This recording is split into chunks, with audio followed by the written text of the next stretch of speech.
Caribbean citizenship and European golden visas get the spotlight in investment migration, but 8 African countries quietly offer residency at entry points the rest of the world cannot match, plus with unique benefits like block access, passports that open up Schengen, and some of the world's highest ROIs. By the end of this video, you'll get 2 questions answered: why invest in Africa and where? Let's start with the case for looking at Africa. 3 reasons, and none of them show up in the brochures. First, pricing. The cheapest legal long-stay permit starts from $50,000. Compare that to Europe, where most golden visas now start from €250,000 and climb above €500,000 for top-tier jurisdictions. Or the Caribbean, where citizenship by investment begins around $250,000, with all due diligence and agent fees. Africa enters the fold at roughly a third of other regional averages, without the queue. Second, block access. Cape Verde and Nigeria both belong to ECOWAS, the supranational settlement bloc that grants its citizens free movement, residence, and establishment rights across all 15 member states. One African citizenship carried through to naturalization opens up a regional footprint of roughly 400 million people across West Africa. Cape Verde adds a second layer of settlement rights through the community of Portuguese language countries, which offers residency arrangements with Portugal and Brazil once the passport is in hand. That's a Caribbean-priced residency with a potential European endgame if you play it right. Third, diversification. The Mauritian passport grants visa-free access to the Schengen area, the United Kingdom, and much of the Commonwealth. The Seychellois passport covers 156 destinations. For most Western investors, this may not be a Plan A document, but for those with a weak first travel document, maybe it is. Either way, this play represents a geographic, geopolitical, and financial diversification. Exactly the kind of thinking IMI Sovereigns was built for. Our new community connects investors and entrepreneurs on the same mission, with direct access to migration experts and research tools the public doesn't see. Links in the description if you're interested. So, which programs actually deliver on the case? Let's walk through all 8. Egypt has the continent's lowest point of entry, $50,000 for a 1-year permit through real estate or a bank deposit with a state-owned bank, scaling to $100,000 for 3 years and $200,000 for 5. No physical presence required to maintain residency. But there's a structural caveat most agents don't spell out. The program confers no path to permanent residency or citizenship. Permits renew indefinitely as long as the investment is held, which is useful, but the investor is a visitor forever. It suits someone who wants access to and legal standing in Egypt at the lowest possible price, not someone looking to naturalize. Egypt runs a separate direct citizenship by investment program starting at $250,000, which you can find more about on its program page on our website. For investors who want a PR track at a low entry price, the next option on the continent is less than twice the cost. That something is a Cape Verde green card. €80,000 for a property purchase in lower GDP municipalities, €120,000 in wealthier areas, and immediate permanent residency on approval. Processing takes about a month. Citizenship then becomes available after 5 years of habitual residency. At under €90,000, most investors assume this is a budget option with budget-level benefits. But that assumption misreads the program. Layer on a Portuguese-derived legal framework, personal income tax exemptions for retirees on foreign source income, and visa-free access to 68 destinations on the passport itself. This is where a 5-figure property purchase buys a combination no other program on the continent offers. From Cape Verde's passive property route, the next program up the ladder shifts from a property purchase to an operating business. And that program is Zambia's Investor Permit, which requires $150,000 contributed to an existing business or $250,000 into a new one.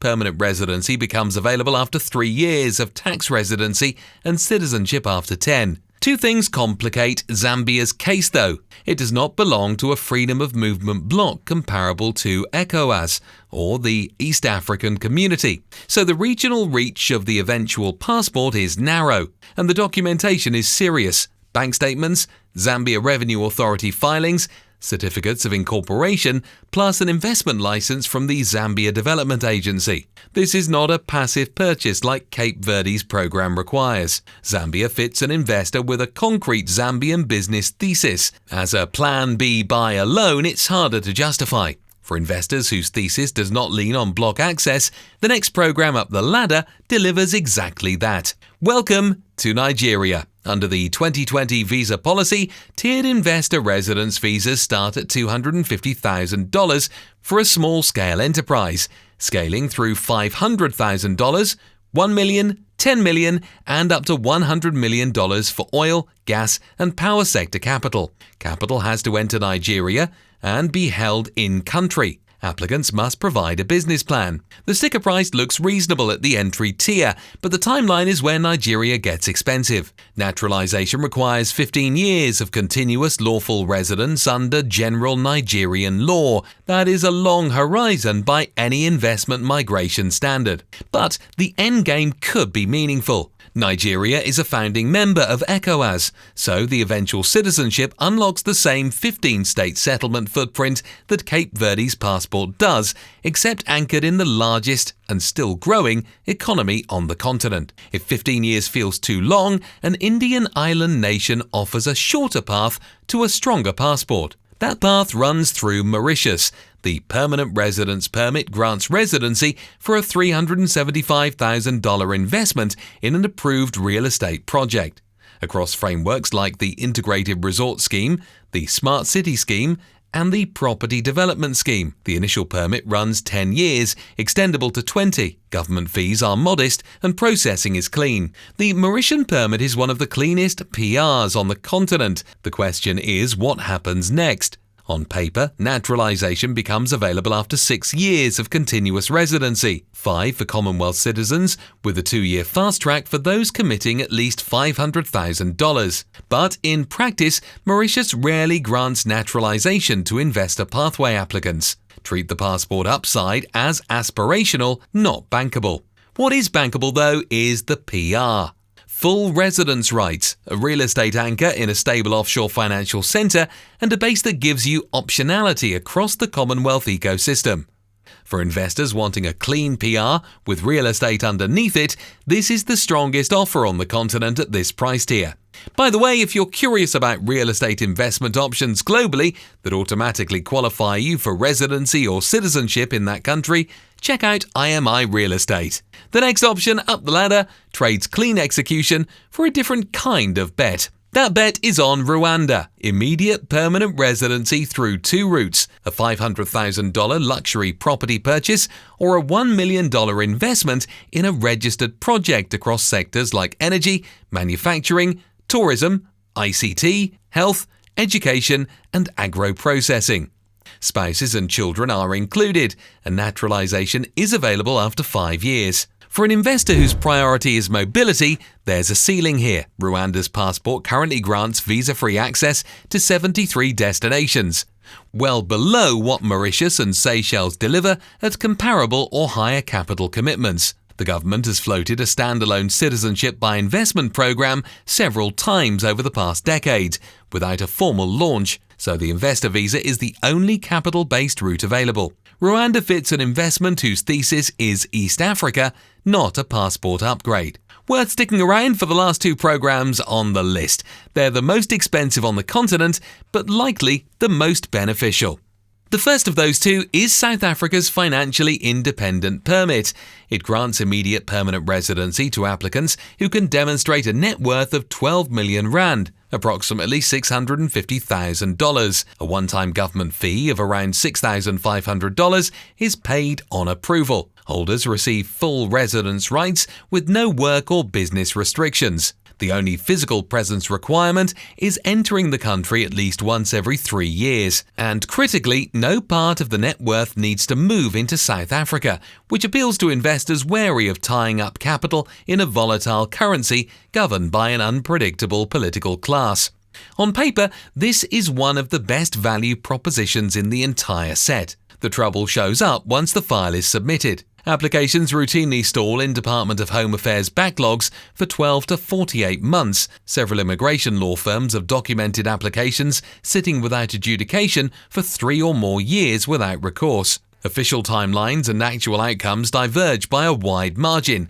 So reach out to your IMI professional and get an accurate estimate. For investors who can absorb that waiting period, the eventual passport delivers visa-free access to roughly 100 destinations, and naturalization becomes available after 5 years of PR. For everyone else, it's a patience test. And finally, the continent's most expensive option.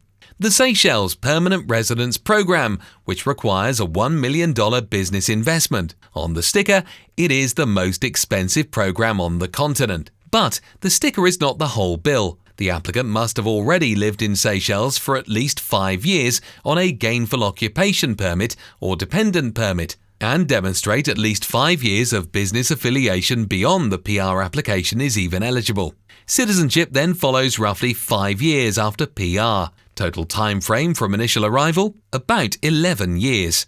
What you are investing in at the end of that period is a passport with visa-free access to 156 destinations, arguably the strongest travel document in Africa. That is the draw, but the pricing combined with the residency precondition is steep for what is ultimately a mid-tier passport. IMI's prior analysis describes Seychelles as a Tier 2 citizenship, priced as though it were on the top shelf. Investors chasing a 156 destinations passport typically find cheaper and faster routes in the Caribbean, South America, or through select European programs. Now, 2 more programs sit in the pipeline and are worth tracking. Mozambique announced a tiered investor visa in November 2025, with 5-year permits proposed at $500,000 and 10-year permits at $5 million or more. Namibia has a desert visa program under cabinet review, contingent on passage of a pending migration control bill. Neither is formally launched, and both would reshape the continent's offering if they do. Subscribe to this channel and the IMI Daily newsletter so you remain up to date on threshold changes and government changes. Links in the description. So, back to the 2 questions from the top. If a passive, low-threshold Plan B is what pulled you to this list, the natural next watch is the video on your screen now, our breakdown of 11 passive golden visas under $100,000. More than 10,000 entrepreneurs and investors have used it to build their wish list. Subscribe for more on global mobility and investment migration, and hit the bell so you don't miss any news or opportunities.